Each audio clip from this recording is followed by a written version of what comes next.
Hello and welcome to the Lebanese Politics Podcast. My name is Nizar Hasan. I'm joined here as usual by Benjamin Red. How are you, Ben? I'm doing great. And we've got a special guest today as well. Really special guest, yes. We are super excited to welcome Timour Azahari, my colleague at the Daily Star. Welcome to the podcast. Thank you. I'm very happy to be here. I am a fan of the podcast. I listen to it every week. Tell you a little bit about myself. I report on local news, basically, for the Daily Star newspaper. I cover environment, urbanism, but specifically focus on like energy sector and recently local politics. So parliament, legislation. And that's our topic for today. A little bit later, we're going to be diving into Parliament and really getting into the weeds. It's going to be a very exciting podcast, I think. But first, I'm very happy to see you, Nizar, because you're alive. Yeah. It was close. I mean, we're laughing about it, but Nizar had sort of a harrowing experience about a week ago. No, it was just tragic. Let's call it that way. I mean, we were just like a bunch of 20 friends having like a barbecue and singing and playing in a campsite near Alay, and two armed men just attacked us because one of them wanted to kill my friend's dog, and he shot my friend instead. Not by mistake, like after he was, angry at my friend for protecting his dog. So my friend jumped on his dog on the ground and he hugged her. And that guy was just like, yeah, I'm going to shoot him. So he shot his thigh and my friend just went out of the surgery. Now we're taking legal action. Your friend's going to be okay, though. Yeah, he'll survive, but like he's staying in bed for 2 months, and then we're not sure how things will evolve, because it's a matter of like bones that were completely destroyed in his right thigh. But like we're taking legal action, and hopefully things will I hope they arrest them, and because they're not detained yet and they're still at large. So just nuts. Yeah. I mean, political connections help you do a lot of things. Yeah, I'm hoping that at some point we can dive into the politics of this in a future episode. But for now, though, I'm just happy that like you're safe and sound and your friend, is okay. Also, we have sort of like I guess some happy news. Nikki Haley resigned. Woo! Yes. Yeah, she's not a friend of the podcast, to put it mildly. She's horrible. It's sort of weird though to see everybody sort of fawning over her when, like, from our point of view, it's like, oh no, she's an extremist. It's probably a good thing if she is gone. But yeah, no, she seems to be setting herself up nicely for a future as president of the United States. The worry, of course, even though it's not strictly Lebanese politics, is who will replace her, right? I mean, that's what everyone is really waiting to see. I heard Kid Rock's name. He did go into the White House. Yeah. So did Kanye. We have to wait and see. Oh, I hope it's Kanye. At the UN, gold. Oh, man. I don't know if I can handle that. Bringing it back to Lebanon, though, we also had student elections here. We had a couple things. Last week, the week before, we had elections at LAU, the Lebanese American University. This week, we had elections at AUB, the American University of Beirut, which I like to refer to as the Harvard of West Beirut. And these elections are sort of seen as sort of like a microcosm of larger politics in the country, and that's why they're important. And so everybody pays really close attention to the student elections, especially LAU, AUB, and USJ, which is like the French university, the Sorbonne of East Beirut, and they're having their elections later this month on the 27th of October.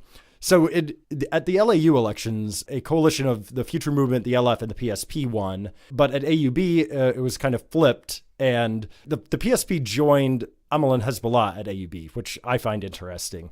The PSP at AUB joins whichever coalition, depending on the year and how many votes they can secure, etc. It's very flexible with them. Which like sort of goes to show how swingy they are as a party as well, Yeah, it mirrors outside politics. Yeah. Right. And we also had, even though the elections at USG don't happen until the 27th of October, there were clashes on campus like this week because somebody in the FPM put up like a poster of it was Bashir Jmail. So like the LF had a picture of Bashir Jmail, a poster of Bashir Jmail, which was edited by an FPM, apparently by someone in the FPM affiliated party, to have a picture of Habib Shartouni, right? Who killed Bashir Jmail. Which is like a pretty Yeah, that's a pretty big deal.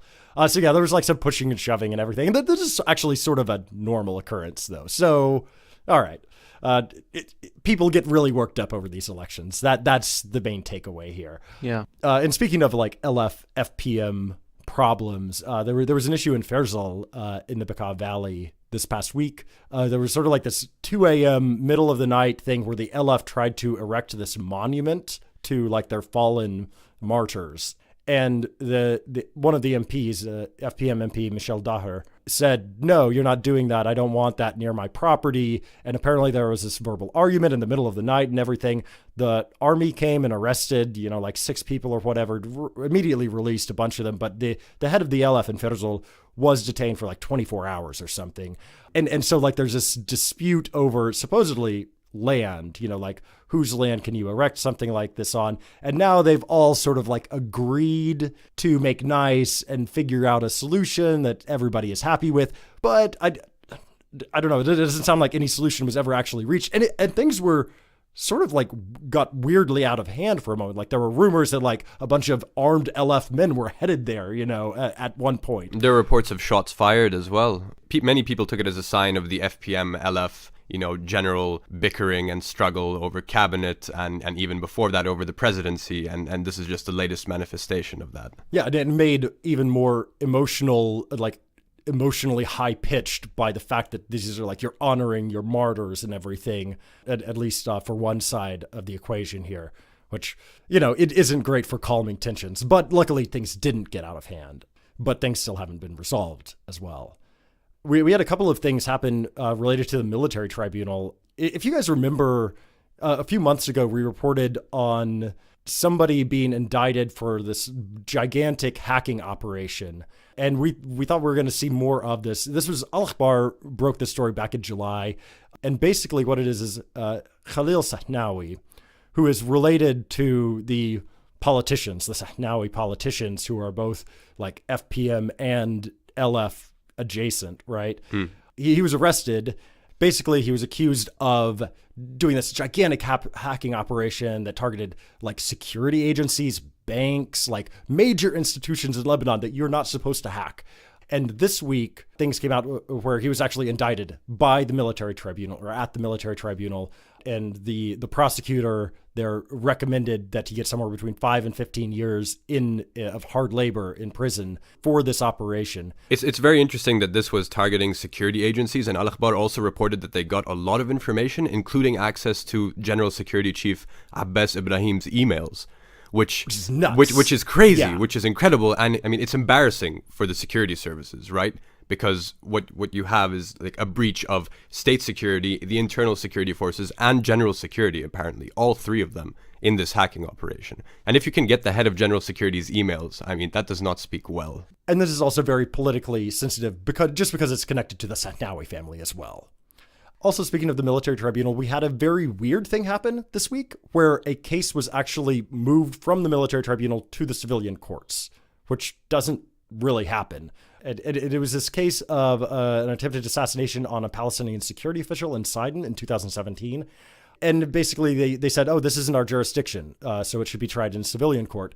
Well, you would think that's just like a good thing, right? But of course, there's politics behind this as well. The Future Movement was unhappy. Mustaqbal ran a front page story condemning the move. And the idea, according to one source who spoke to the Daily Star, is that the military tribunal deals with terrorism cases. The accused in this case were members of a group that is linked to Hezbollah. And so this move essentially is a way to shield Hezbollah from terrorism charges. Which, I mean, I don't know if that's actually true or not, but that's the allegation on like sort of the pro-future side of things. And so like they would say, no, we should keep this at the military tribunal. I don't know. I personally kind of like the idea of a precedent being set where the military tribunal gives up some cases to the civilian courts. That's probably something that should happen. So I don't know what to think about this, though. Well, it seems really to me only a stone's throw away from the idea of like politically connected people getting out of jail on charges that, they actually should remain in there for, right? People will often advocate for lesser charges for all kinds of things like drug use. People will advocate for things to be tried in civilian courts. People advocate for the abrogation of the military court in general. And it seems that the people who end up having those privileges, which, you know, activists will say should be afforded to everyone, are often the people who are politically connected. And this seems like it could be another case like that. Yeah. So we had this weird thing happen this week. An-Nahar published a blank newspaper, which was this stupid publicity stunt, basically. Naila Twaini, the editor-in-chief, came out and said, like, oh, it's because of the political and economic and environmental situation in the country. It's a protest and everything. But it just, like, it rang hollow to me. I don't know what you guys think, but I think it seems sort of lazy on the one hand and just sort of weird. Like, okay, you could run a blank front page, but why an entire newspaper that's blank? That's really weird. When I saw that, I thought it was a workers' strike at An-Nahar, so I was excited. I was like, oh yeah, journalists are taking a stance because they haven't been paid for months or whatever, because we always hear this news from An-Nahar about journalists not being paid for many There's months. a lawsuit against them right now, right, from former employees. Oh, that's to get great. their back pay. That's what I thought. I thought it was a strike, and then I was like, no, because the editors wouldn't allow it. And then I was like, maybe the editors are on strike as well. And then I read a rumor that it's about Khashoggi. They're imitating Washington Post, publishing a blank column for Khashoggi, who was assassinated by Allegedly by the Saudis and Turkey. And then when we realized it's just that, it's just a stupid publicity stunt, I completely agree. It's ridiculous. And it partially rang hollow because Naila Twaini was an MP for 9 years. I mean, a thrice extended MP. From 2009 until this year. Yeah, until this year. And I think maybe we might be getting to it later, but when we speak of the records of some MPs, hers is not great. It's one of the worst. Is one of the worst, yeah. Yeah. She was roundly criticized for not really doing a whole lot as an MP. And so now she's coming out and complaining about politicians not doing things. Come on. It's absolutely ridiculous. This was an obvious publicity stunt. Also, my favorite topic, cabinet formation.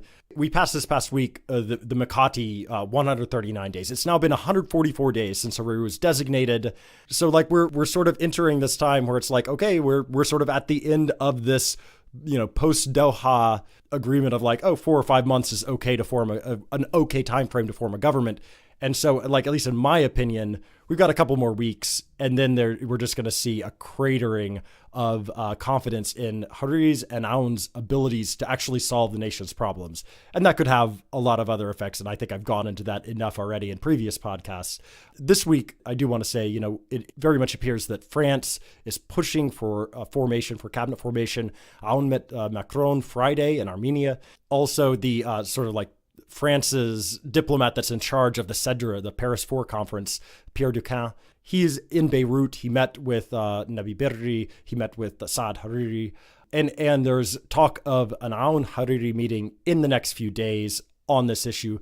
Berri right now is off in Geneva, but he has publicly said he's willing to cut this trip short if there are any developments in cabinet formation.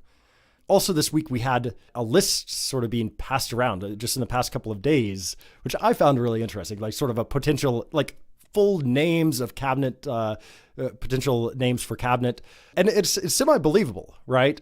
So you've got, it's a 30-member cabinet, 30 names. It's somewhat believable because the Druze question is sort of solved in a believable way. Like there's a swap between Aoun and Jumblat.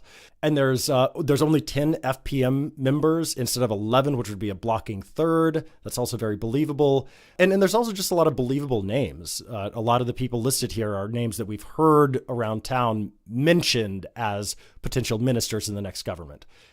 But it's also not really believable for a few other reasons, right?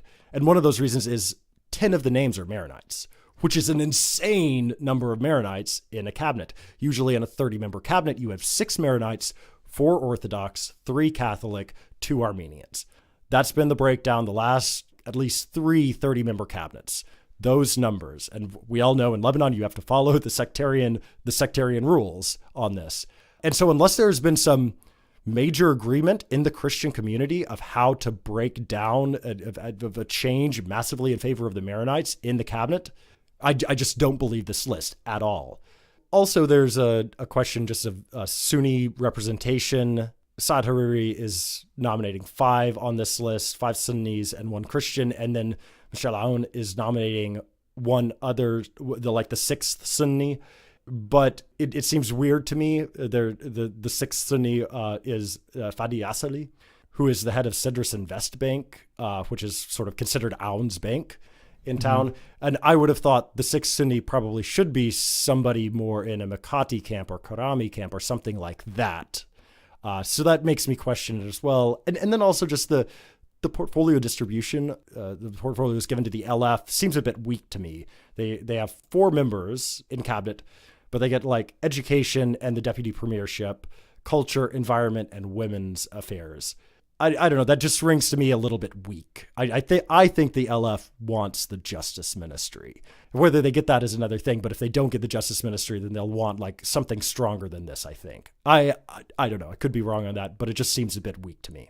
Yeah, I agree. I mean, it's not sovereign ministries, and it's also not services ministries. If you have the culture, environment, or women affairs ministries, what kind of services can you offer? This is one of the main mechanisms of like clientelism that exists in Lebanese politics. So it doesn't make sense that LF only gets these 4 ministries. Yeah, exactly. So this week we want to talk about parliament, and especially because we have a new parliament, right? We started out sort of as an elections podcast and sort of morphed into like a larger thing, but really this podcast began with this new parliament, with the elections for this new parliament.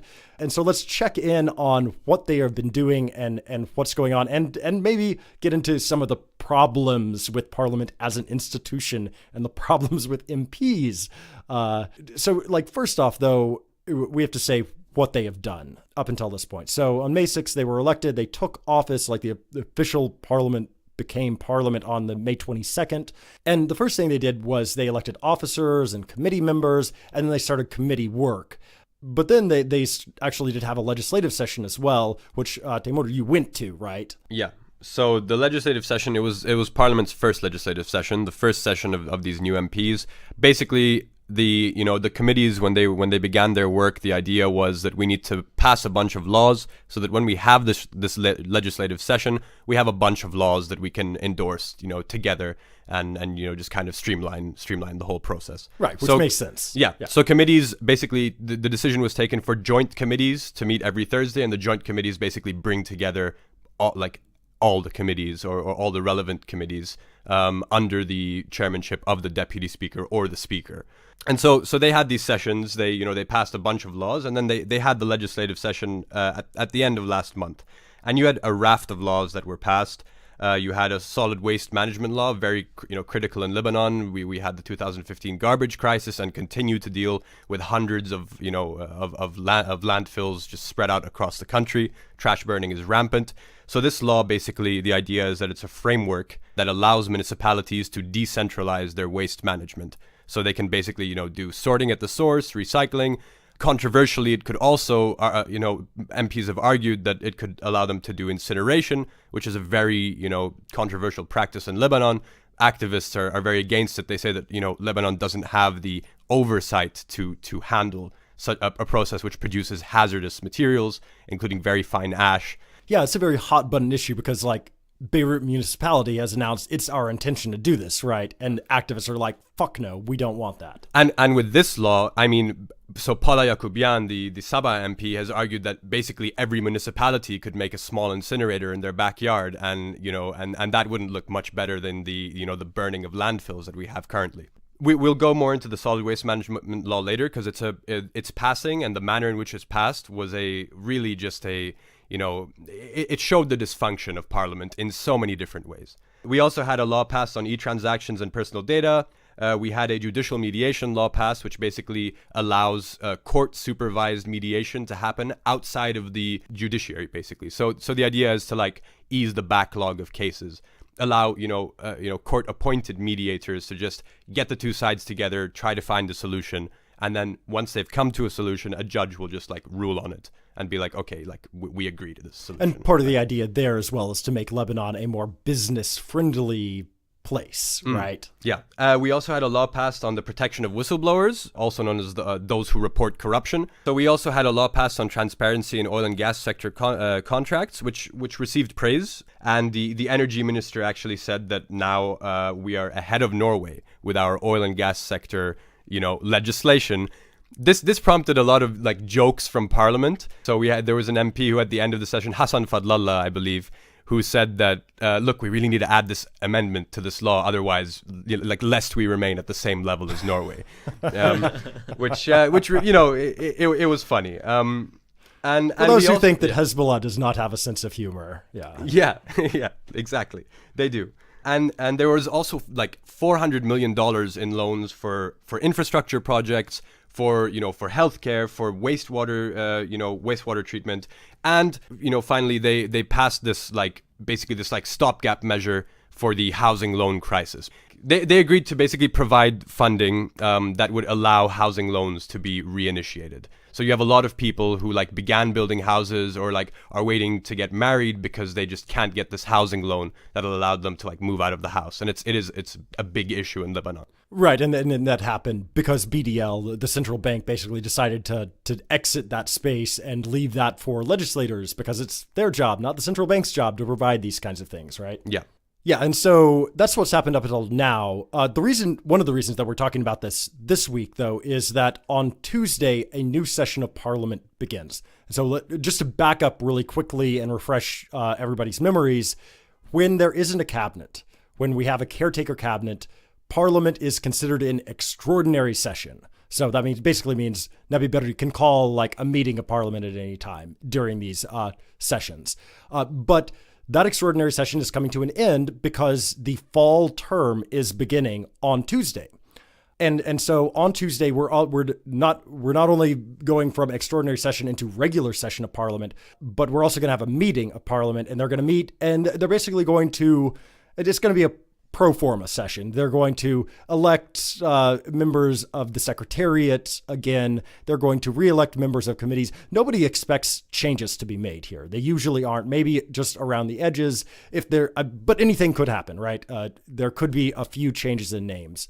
Another interesting thing, though, about the fall session that really needs to be mentioned here is that at the beginning, by dint of the Constitution says, in the fall session, the first thing that has to be done before any other business in Parliament is talk about the budget and pass the budget.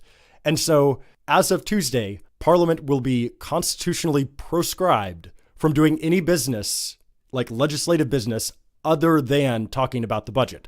The problem with that is that there is no budget. In order for there to be a budget, there needs to be a cabinet. The budget has been prepared by the finance ministry. It is sitting at the Council of Ministers right now, and it's just waiting for a cabinet to be formed. And then the cabinet is supposed to take a look at it, make adjustments, pass it, send it on to the Parliament. And if Parliament doesn't get that, then they can't technically do any other work. But this has been kind of ignored, right? I mean, exactly. we were 12 years without a budget. Right. And so, Parliament just went ahead, doing their work.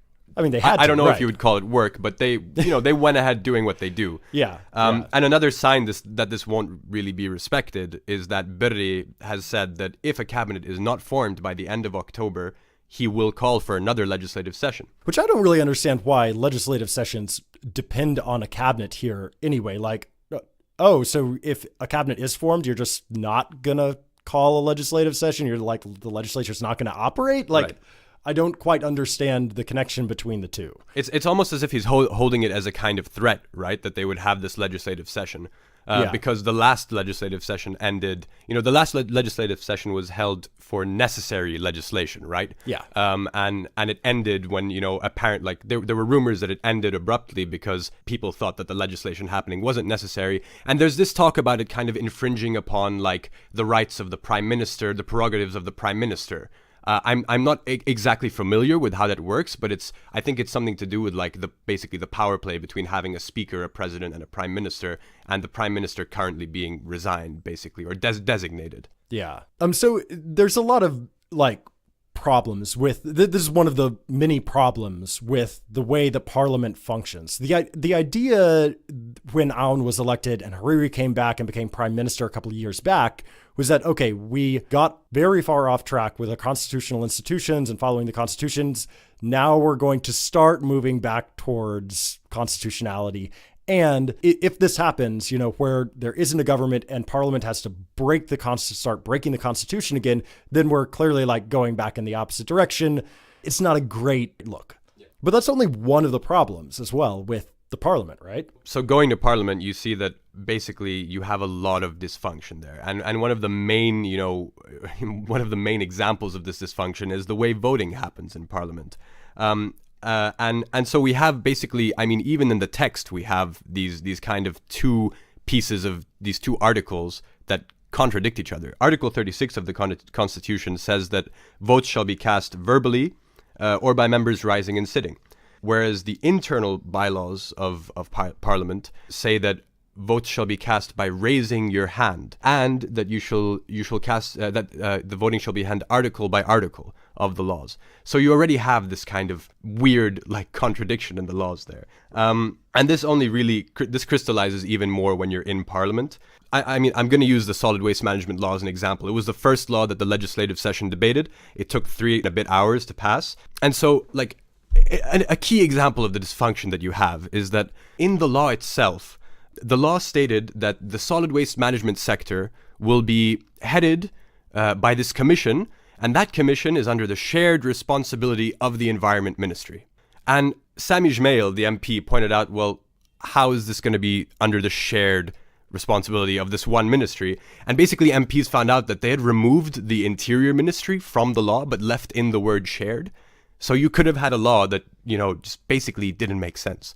And they removed this. This had already been through committees, right? So It should have been a nice finalized text, right? Yeah. I mean, apparently a subcommittee had removed it. And there was a lot of controversy about that. They also removed and added articles to many of the bills. So from this specific law, they removed the article that funds it, which would have, basically levied taxes on citizens. And they argued no, this has to be in the budget. We can't have this in there. Which is a valid argument as well. It is a valid argument. I mean, one of the funny things about the law itself is that the State Minister for Administrative Development, Inaya Azzuddin, pointed something out. She said that the law has a provision stating that there's a penalty of 10 years in prison for someone who pollutes more than 10 kilograms of polluting material, right? The obvious question being, what is that? And so there's this quote from Azzuddin where I spoke to her at Parliament, and she said, what's missing is 10 kilos of what? They shouldn't speak about 10 kilos. The slightest amount of pollution should not be allowed. What is 10 kilos of mercury? A few grams can create a crisis, and we're talking about 10 kilos.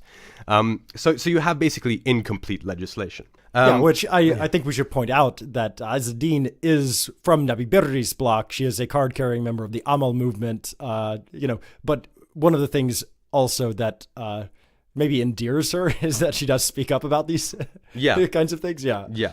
So, look, we also had, various controversies of votes being held whether to refer a law back to committees or not. So on the primary healthcare plan, a vote was held basically, okay, shall we send this back to committees because we're not sure that it's ready, or should we vote on it? A vote was held on whether to send it back to back to committees, and the motion failed. So therefore, it should have been put up for a vote. But Berri decided to remove it based on his own prerogatives. He said that, openly. He was like, I have the right to remove this. And this caused uproar, from Hariri, from the deputy speaker himself, who led this impassioned speech about it needing to be voted on. And even Hezbollah MPs said, if we don't pass this bill, it's as if we did nothing here today. So you had this weird, this weird thing where lawmakers from different blocs came together and kind of corrected the speaker, in removing this more than $100 million loan for primary healthcare. The main issue I have with what goes on at Parliament is that sessions are considered public according to the Constitution, unless otherwise, done by petition from MPs or from the government. But general accountability is a nightmare, especially on voting. So you have some people who raise their hands when a vote is called, but others don't. And it basically seemed that the only way you show your dissent or opposition to a vote is by voicing this. And consequently, as they go through laws article by article, you get a mixture of different votes, going yes or no. You can have some MPs raising their hands for some articles, some not for others. And you end up with this, mixed, this mashup of votes that is really hard to hold anybody accountable to. And I myself asked, a high-ranking person at Parliament if I could have the votes. And he said it was forbidden according to the bylaws of the Parliament. I read the bylaws and I couldn't find any article that said that. Maybe there's something that I missed. But it's crazy that you like don't actually know who voted for what, right? Yeah. So, and the thing about this is that even MPs didn't know. So there was this controversial law passed, basically Lebanon ratifying the International Arms Control Trade Treaty. And Hezbollah opposed this, basically saying that this will hurt the arms of the resistance with the capital R for Hezbollah, basically. Yeah. And so this was one of the rare moments where the voting was held, in my opinion, like according to the bylaws. Basically, like everybody, it was like, raise your hands if you're with this or not. So everybody raised their hands. And Birri said, guys, keep your hands up. We're going to like count this. We want to like Mailashi, let's like do this properly, basically. And so everybody held up their hands. And then this MP asked, after the vote was held, can I know the results of the vote? Like how many yeses, how many abstentions, how many opposed? Birri just said flat out no. And then there was this like shuffle both among MPs and among us journalists, basically because we didn't know if it was passed or not. And then this MP thankfully like shouted out like, can we know if it passed or not? And Birri's like, yeah, it passed.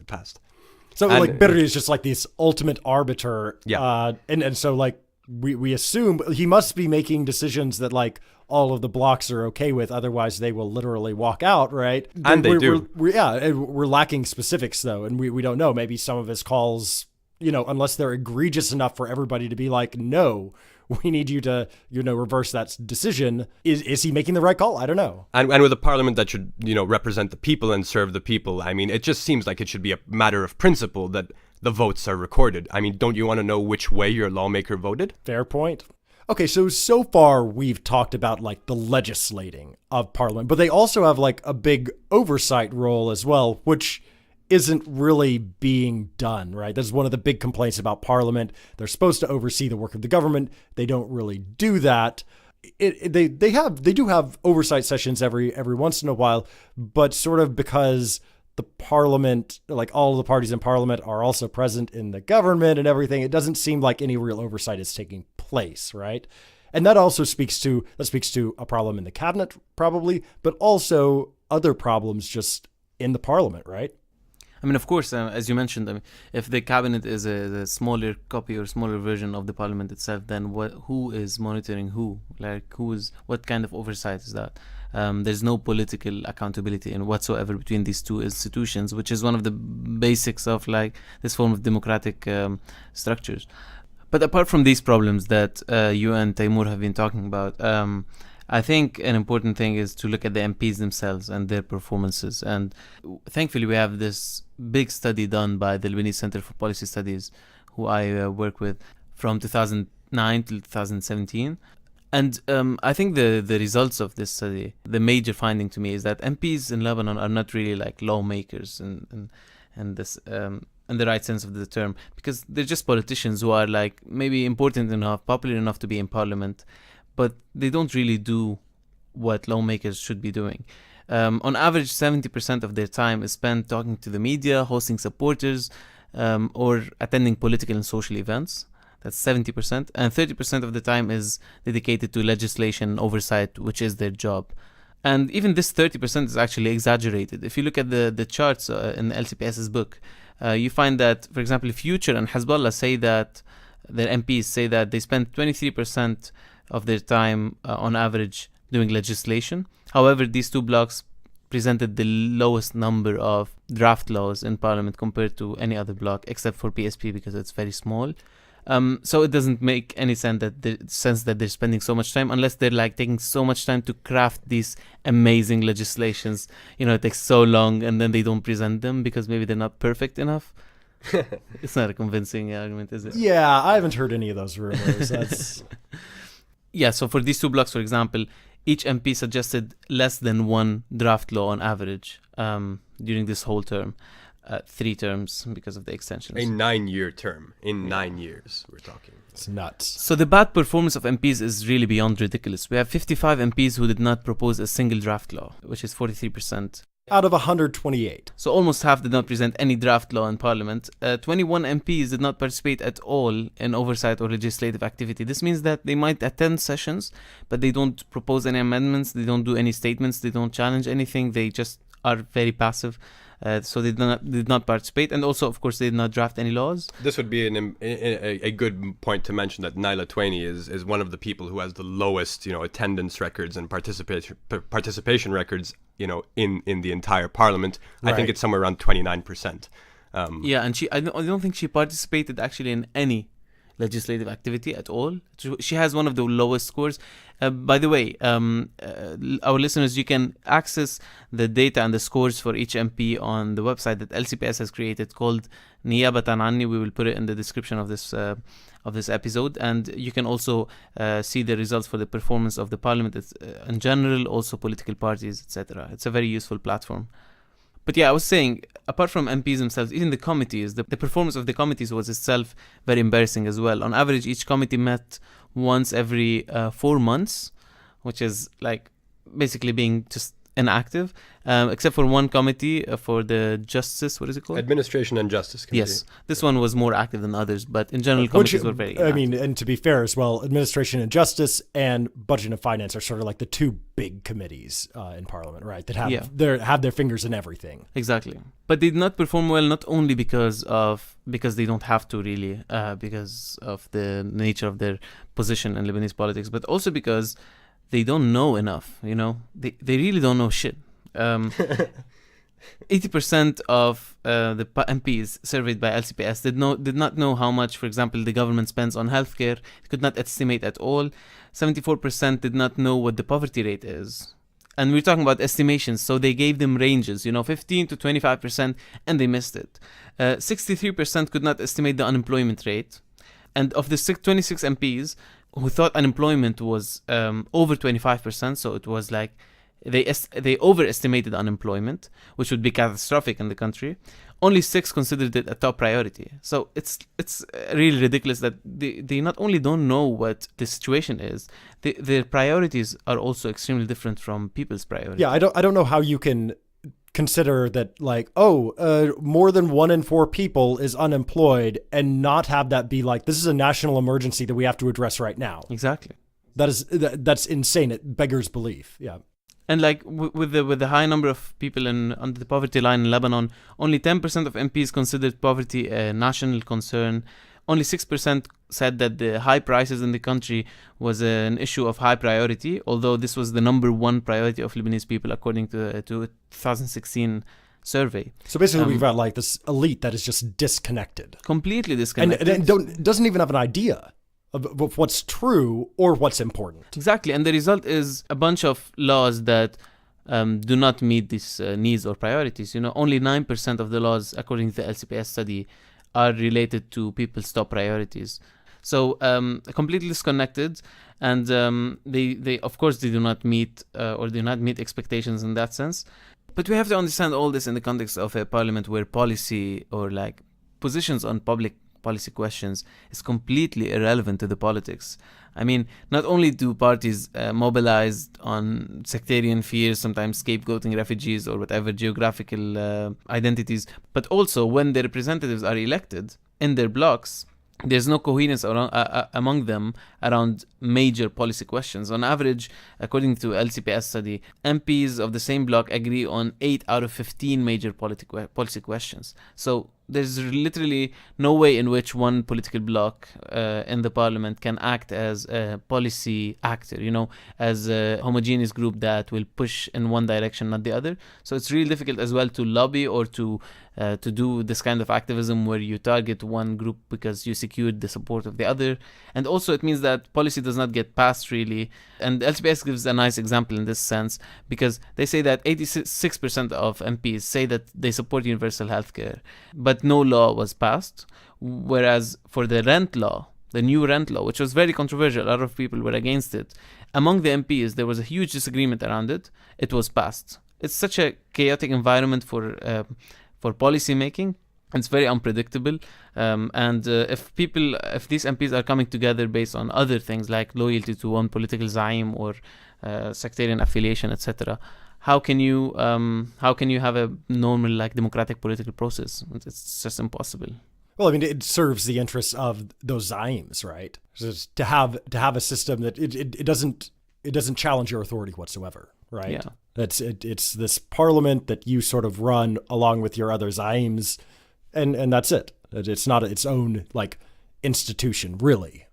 So what can we expect, though, from this new parliament, given what we know about the blocs and the MPs and what they do and what they know and what they don't know, and just like the way that things go, the chaos and the hajramarj that happens in one of these sessions?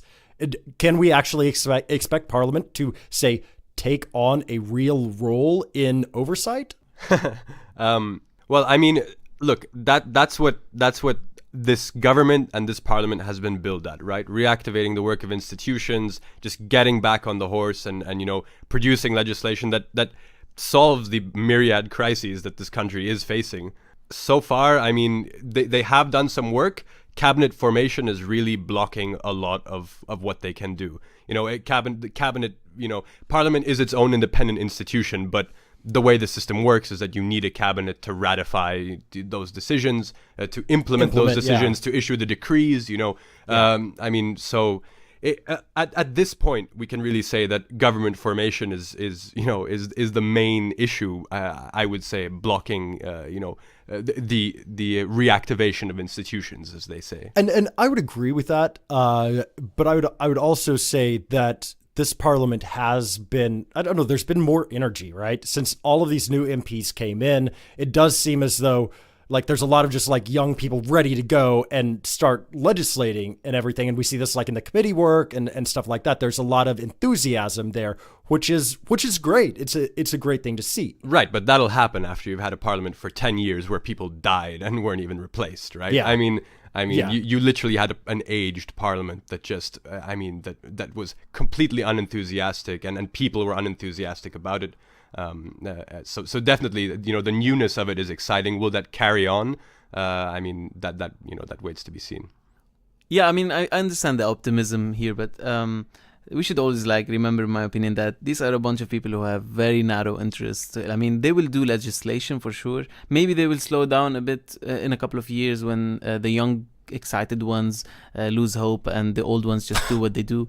And maybe not. But what I mean is, if they're going to be doing legislation, doesn't mean that it's legislation in the interests of the people, right? And this is, to me, the central issue. Are they going to increase taxes on those who are not paying enough taxes and lowering VAT? They're never going to do that. Are they going to do these economic reforms that are, what we need in Lebanon, or social reforms that are really necessary? Are they going to enact a personal status law for everyone? I don't think they're going to do any of this thing.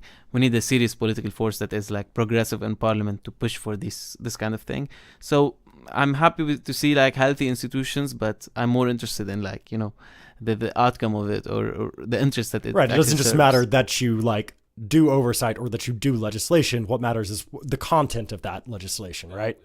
All right, well, this has been fascinating. Thank you so much for coming on the show, Timour. I've loved the discussion that we have. We'll have to do it again sometime in the future, I think. Thank you very much for having me. It's been a pleasure. Yeah, you should totally come back. Cool. And we will be back, myself and Nizar, next week. Please tune in then. We will find something to talk about that is just as nerdy, I promise, as this week. And we'll be back next Monday. And please subscribe to our SoundCloud channel. Share our content. We need to reach people. We don't have any money, but we're relying on people who like our podcast to share the word. So please do that. I'm Benjamin Red. I'm Nizar Hasan. I'm Timour Azahari. And this has been the Lebanese Politics Podcast.